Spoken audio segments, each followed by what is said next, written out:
Okay, it's Dr. Wolfe, and I am back once again to talk about some esoteric pathology concepts. However, this week we are going to talk about Bob Saget, right? So when I entered medical school and residency and all that, I never pictured myself like 15 years later doing a podcast about the guy from Full House. But apparently, this is the most important thing that has ever occurred in the history of humanity. Now, if you're tuning in for the first time, you're probably thinking, oh, this guy, he's going to be real combative and he's going to try to dunk on everyone. No, that's actually not true. I guess I'm just exhausted with the conspiracies, okay? However, in this case, it's a little bit different because I have actually had a number of people who are well educated. Some are physicians, some are pathologists that are non-forensic. Others are people I know that are absolutely sane and believe in no conspiracies, and they think it looks suspicious. And so when I see that people, not just the part of the public that gets their information from, crazy sources online, but like actual, well thought, well educated and clear thinking people don't understand what's happening with this case. So it's a little bit a challenge for me, right? Because I feel like the problem that I'm running into in this situation is that if you are outside of the field of forensic pathology, you really don't see this type of injury complex, okay? And what do I mean by an injury complex? I mean a single event which produces multiple described injuries. So in this case, we got the case of Bob Saget, right? He's in his hotel room and he's found dead. And I even did some videos on this, and I hypothesized that the cause of death would in fact probably be related to the heart. I mean, just statistically, it's going to be related to the heart. However, that didn't turn out to be the case. The cause of death was basically blunt force head trauma. So now we have to figure out how that happened. And for me, when I heard the description of the injuries, it just all clicked perfectly because, I've studied this. I've read every book on the matter. This is something we learned in the first month of residency. Not residency, but fellowship in forensics. And so I kind of thought, well, I'll make a couple of videos and it'll obviously answer the questions. And actually, that's not been the case. So let me just say, I had somebody email me on, not email me, but direct message me on Instagram. And her name is Catherine. Thank you, Catherine. She sent me what looks like a screenshot of the autopsy report. And autopsy report and it looks legit because it actually looks really similar to one of my autopsy reports, and the date matches and everything seems to match perfectly with this. So I actually believe that this is the first page of the autopsy report. I didn't unfortunately get the rest of the autopsy report, but it says decedent Robert Saget.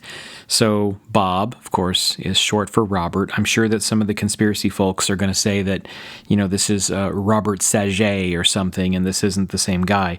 No, this is Bob Saget's. And so what they have is they have the name, and they talk about the manner of death as an accident, and then they say cause of death, blunt force head trauma, and then they go into the autopsy findings. So I'm going to read these, but I want you to bear with me, okay? Because as soon as I read them, I'm going to explain what all this means.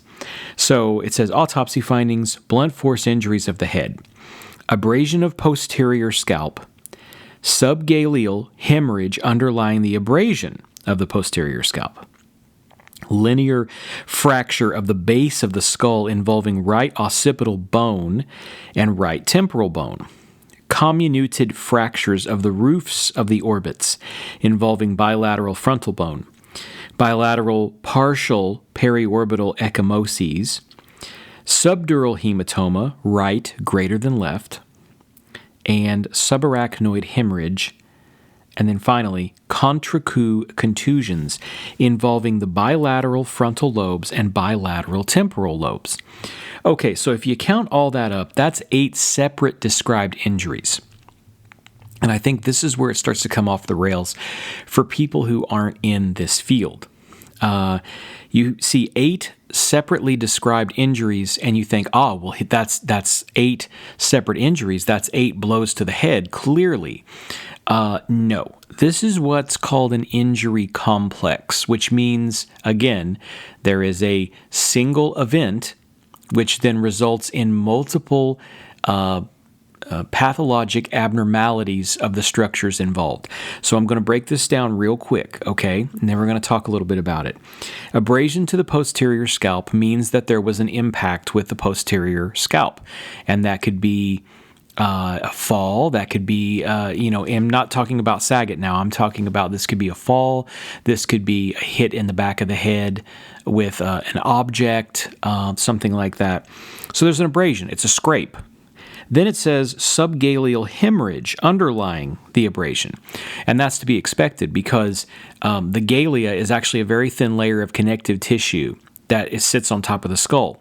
So if you impact any area of the skull hard enough to produce a bruise, you're going to produce a subgaleal. So those two are actually related. I mean, they're the same process. And then it says linear fracture of the base of the skull involving right occipital and right temporal bone. So a linear skull fracture. Okay, so now remember, we have an impact to the back of the head, and from there, the fracture extends on the right back of the head. If you feel the back of the head, sometimes you can feel a little bump. That's called the occiput. And a linear fracture is exactly what it sounds like. It's like a line. Okay, and so the impact to the back of the head then produces a linear fracture. And now this is the part where you have to understand about how the brain exists in the skull. So the next one is comminuted fractures of the roofs of the orbits involving the bilateral frontal bone. Okay, so the frontal bone, now if you touch your forehead, that's the frontal bone. But behind your brow, if you kind of touch your brow behind there, that's called the roof of the orbit, inside the skull. But here's what most people aren't understanding. The roof of the orbit is extremely thin. In fact, these are called eggshell fractures because the thickness of the frontal bone in that area is not much more than an eggshell. Okay, so it's 1 millimeter thick, maybe 2 millimeters thick. So we have the comminuted means it's like shattered, which is exactly what you would expect with any fracture to the superior orbits. They usually are comminuted fractures. Okay, so then you got bilateral partial periorbital ecchymoses, and that basically is the raccoon eyes effect. So basically what happens is when you have a fracture in the front of the skull base, a little bit of blood seeps down into the tissues around the eyes. So again, everything so far is related. Subdural hematoma, right greater than left. Subdural hematoma, what does that mean? Okay, so you have the skull bone, and then on the inside of the skull bone is the lining of the brain, a layer called the dura mater. These are the meninges, and you describe hemorrhages based on where they are in relation to the dura. Sometimes they're outside of the dura, we call that epidural hemorrhage, and if they're under the dura, we call that subdural hemorrhage. Well, what happens is, with subdural hemorrhage, if you have a rip of these tiny little veins called bridging veins, the blood leaks out under the dura, in between the dura and the brain. It's called subdural hematoma. Hematoma is a collection of blood. And that is something that is common. You can see that with anybody that gets an impact to the head, but it gets much more common when people get older. Remember, Saget was 65, and so what happens is those brains, the theory is that the brain is shrinking a little bit as you age, and that is a fact, and it puts tension on these very delicate blood vessels. So an impact to the head rips those blood vessels very easily. So anyway, subarachnoid hemorrhage, remember how I talked about the dura is the layer that's kind of the thick meninges on the brain? Well, there is a layer of arachnoid on the surface of the brain itself. It's very thin. It's called arachnoid because it's as thin as spider webs. And if there's a little bit of blood under that, then you call it a subarachnoid hemorrhage. It's actually very common when you have a subdural from an impact to have a subarachnoid. In fact, it would be very unusual to not have that. So those go together. Now, finally, we have contra-coup contusions involving the bilateral frontal lobes and bilateral temporal lobes. Okay, so now that's a little bit intense, but bear with me. What's contra-coup mean? So that is a word that means when you get hit in the head. That is the coup, C-O-U-P. But sometimes because the brain sloshes inside the skull, it impacts the other side opposite where the impact was, and that's called the contra-coup. Okay? So in this case, if we have an impact to the back of the head, which is undisputable, like you cannot interpret this any other way. Even if you're one of these people who thinks he was hit in the back of the head with something, this is a contra-coup injury. There's just no way around it. So what happens is the force is transmitted through the back of the head, causes the brain to slosh forward extremely quick, extremely fast, and it actually cracks those orbital plates in the front of the skull. Okay, and in doing so, you're injuring the brain in two, and that's why you have bilateral frontal lobe. Bilateral means on both sides. Frontal lobe hematomas, and then you might say, well, okay, frontal lobe, what about the temporal lobes?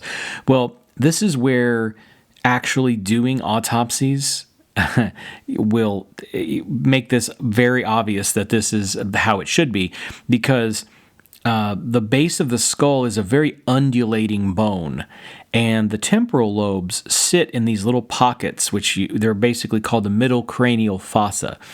And if they move a couple millimeters, they're going to smash into bone, and then they hemorrhage.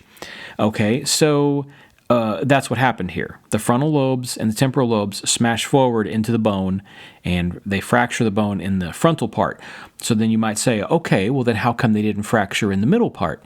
Well, that's because the bone thickness is very different in the middle cranial fossa versus the anterior cranial fossa, which is the same as the frontal, the orbital plates, the so-called eggshell that I talked about.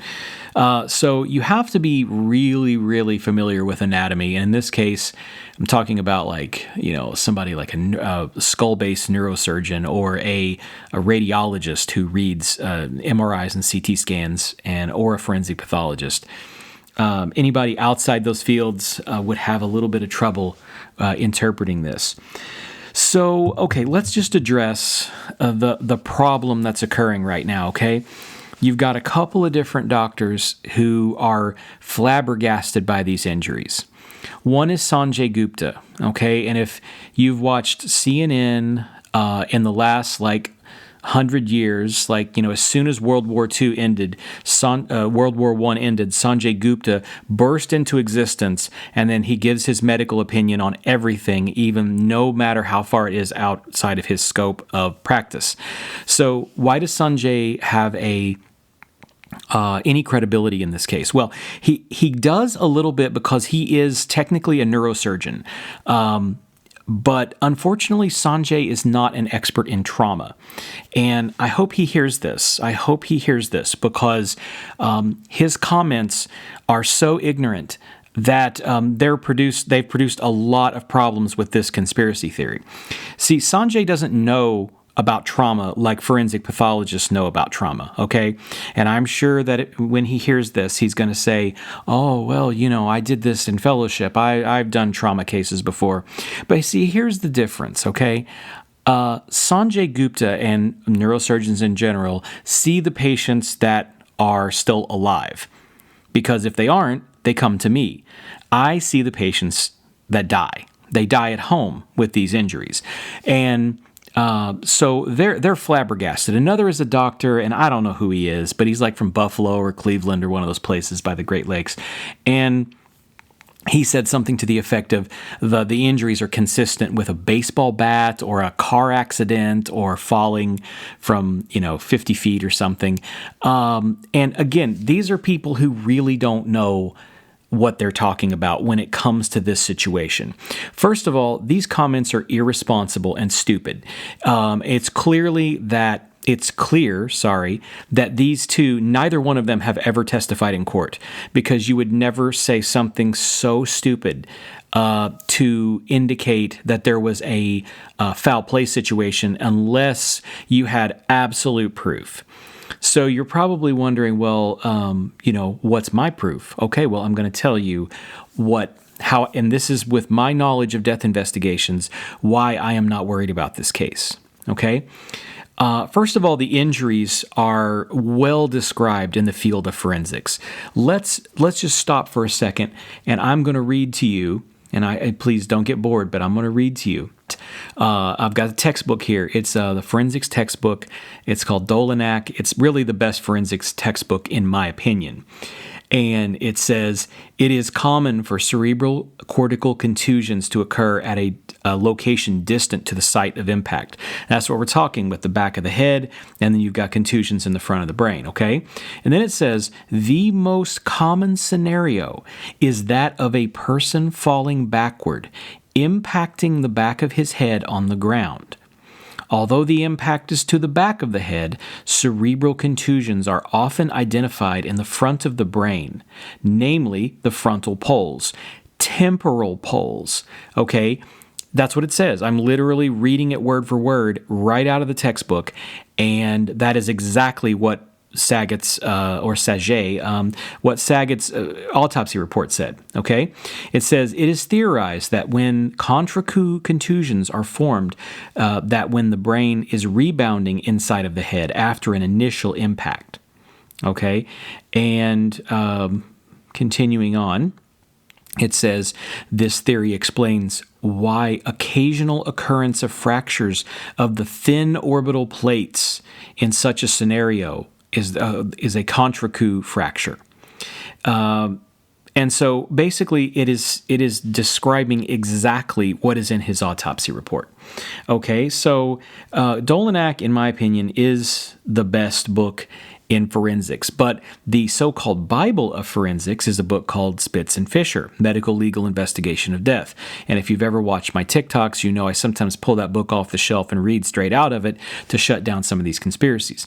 So now I want to read out of that book, and here we go.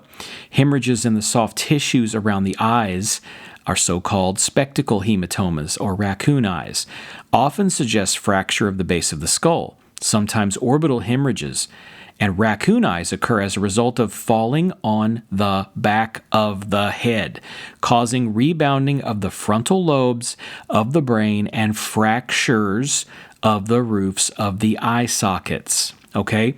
So again, we have described every injury so far that showed up in that autopsy report. A well-known scenario in forensics. We do this, we see this. I've probably had 5 to 6 cases in the last year that's like this.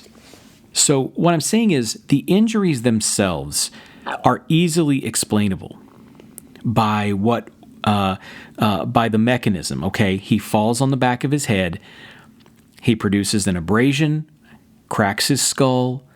The brain rebounds forward into the front of the skull, fracturing the orbital plates and then forming contusions of the front of the brain and the temporal lobes of the brain.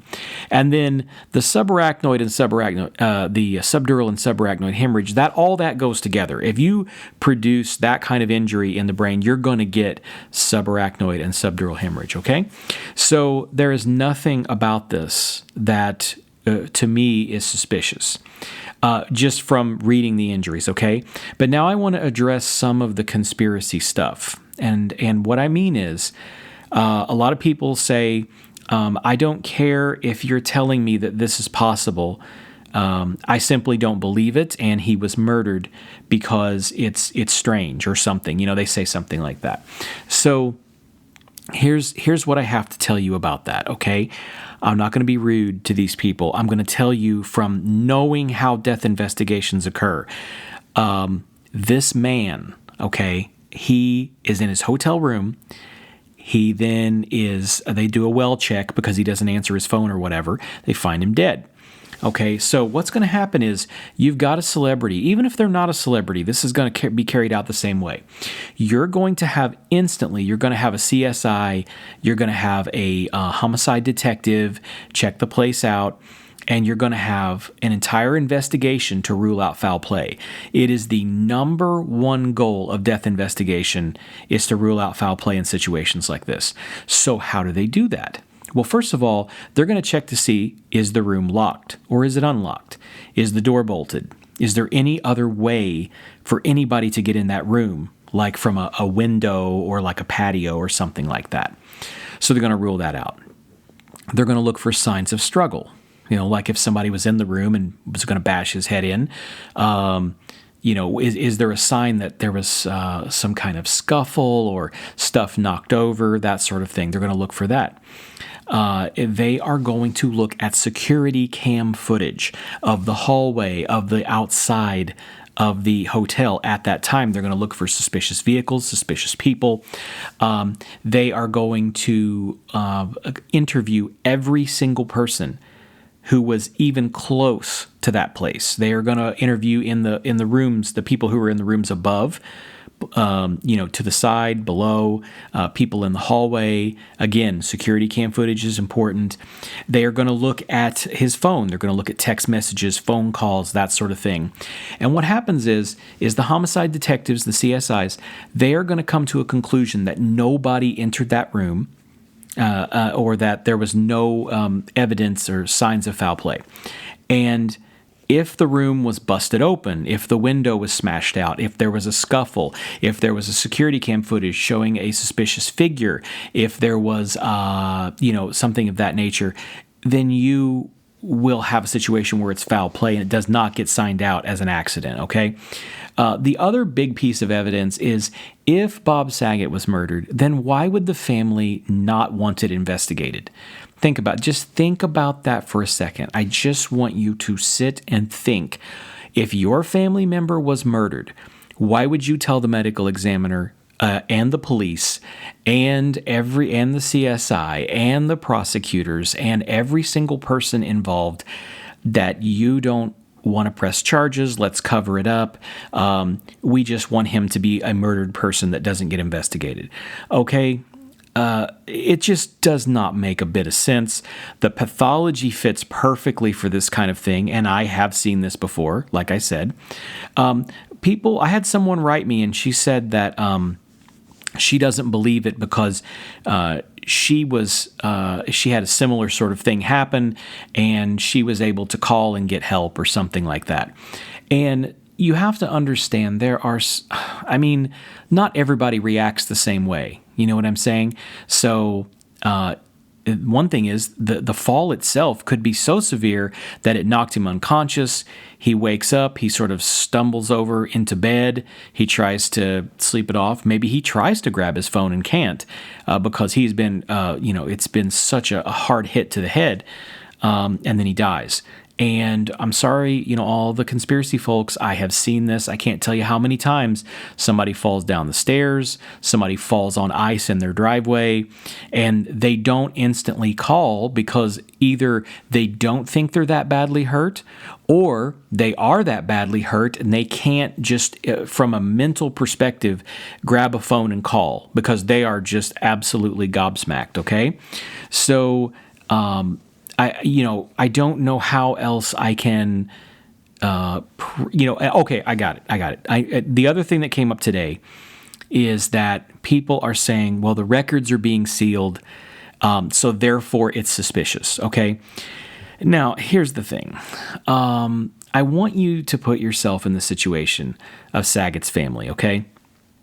Let's suppose this unfortunate thing were to happen to your family, and a bunch of prying internet conspiracy theorists want to just look at the scene photos, and they want to open the investigation for no other reason that they have nothing better to do. Would you allow those records to be unsealed? No. I 100%, even if nothing suspicious happened, I would not want people reading my private medical history or a family member's private medical history, seeing scene photos of my loved one dead, or even autopsy photos, you know what I mean? And not only that, but maybe there's something embarrassing there. Maybe there's a diagnosis that they didn't want the general public to know about. Maybe there was something in text messages that was, suggestive or something like that that would be embarrassing. I mean, you have to just, for a moment, put yourself in the position of these people, Bob's family. And look, I'm not some kind of big Bob Saget defender. I don't even really like the guy, honestly. I guess he's a good comedian. I never really found him so funny that I need to feel like I need to make a podcast to defend his honor. He's not a hero of mine. Nobody's a hero of mine. But what I think has been the biggest problem here is that everybody thinks every death is a conspiracy, and it just isn't. Okay, can conspiracies happen? Yes. Okay, we know that. Is every death of anybody who has ever been a D-list celebrity, a murder and a cover-up by the government? No, it's not. Very rarely could a conspiracy be carried out. So, I think that's where my frustration. And also the frustration is from doctors who don't know what they're talking about to give their opinions on this. I actually do know what I'm talking about when it comes to trauma. I am board certified in forensic pathology. They should not be asking anybody their opinion unless they're a forensic pathologist. And I would say probably 99 out of 100 forensic pathologists would say that this is a open and shut case because we see this. And the only one that wouldn't is a complete loon. You know what I mean? It's one of these guys that goes and does second autopsies and then deliberately gives an opposite opinion just to be contentious so he can get interviews on the news. So yeah, that's basically where I am on this. The other thing is, people would say, yes, but these injuries can be incurred by getting hit by a baseball bat. And to that, I will say, yes, they can. Absolutely they can. But this has been ruled out. How's it been ruled out? It's been ruled out because they did the investigation. Nobody was in the room. The room was locked. Nobody could get in or out. There's no sign of a struggle. There's security cam footage that doesn't show anybody going in the room or out of the room. There may even be, and I don't know this exact hotel, but the key card, usually these things are electronic now, and they will show when somebody has activated that lock. So they concluded he's by himself and that he fell. And this is a common scenario in forensics. And, that's all I can say is the investigation rules out the baseball bat theory. And somebody asked me, how surprised would you be if this was foul play? And as a pathologist, I don't ever rule out anything. I would not say 100% surprised, but I would be more than 90% surprised if this came out to be foul play, especially with the family saying it's not foul play. Is there something else in the toxicology, or is there something that maybe they're embarrassed about? Maybe so. But that it's not a conspiracy. It's maybe a family that's just wanting privacy. And I think that any one of us would want that.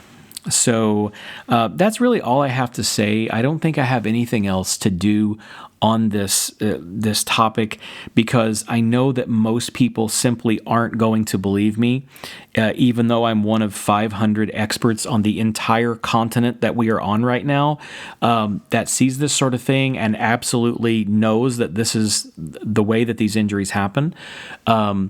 But, maybe some people who are on the fence will say, okay, well, I understand now that the investigation is a key element of this.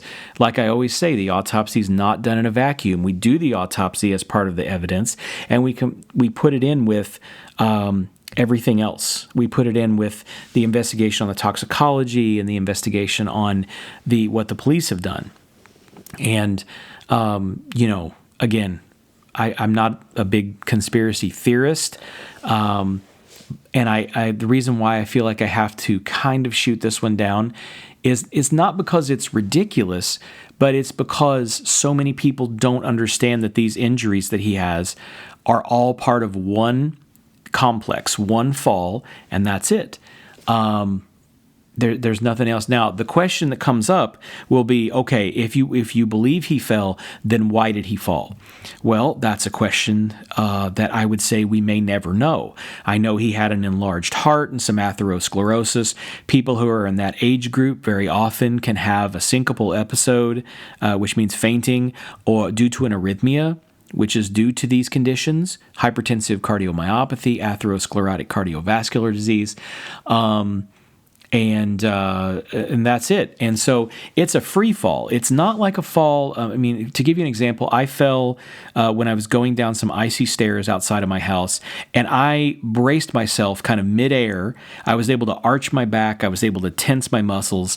And as a result, I did not hit my head because I was able to move my head forward.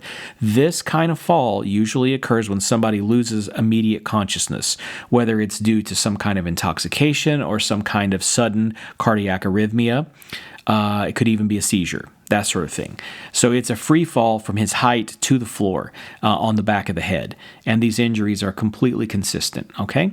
So this is my input as a forensic pathologist, and that's all I can do is give you my expert opinion, and you can either choose to accept that or reject it and believe, Barstool Sports or whoever's putting out videos saying that something was up. But that's it. I realize this podcast wasn't very entertaining, and I wasn't very funny, but I'm exhausted by the amount of messages that I'm getting on this case. And so hopefully this will be my final word on it. And maybe next time we'll do something a little bit more fun. And thanks for listening if you stayed this long on the podcast. We'll try to get one out next week.